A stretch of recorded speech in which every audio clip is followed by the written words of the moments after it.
Hi friends, இப்போ சத்து மாவு பவுடர் அரைக்கிறதுக்கு நம்ம எல்லா பொருட்களையும் வறுத்து வச்சுருக்கோம். இப்போ அது எந்த பொருள் என்னென்னங்கிறத பார்க்கலாம். ஃபஸ்ட்டு மூங்கில் அரிசி, இது சிவப்பரிசி, இது பால் கோதுமை, சோளம், ராகி, மக்காச்சோளம், சோயா, கம்பு, பச்சை பட்டாணி, சுண்டல், பாசிப்பயிறு முளைக்கட்டி வச்சுருக்கோம், வறுத்து வச்சுருக்கிறோம்,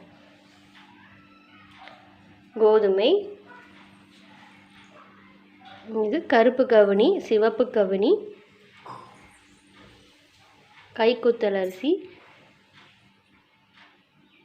இது கருப்பு உளுந்து, இது கைக்குத்தல் அரிசி, இது திணை, வரகு, சாமை, ஜவ்வரிசி, குதிரைவாலி அரிசி, அப்புறம் பாதாம் பருப்பு, முந்திரி பருப்பு, கொஞ்சம் கடலை, ஏலக்காய், பிஸ்தா பருப்பு, சுக்கு எல்லாம் சேர்த்துட்டோம்.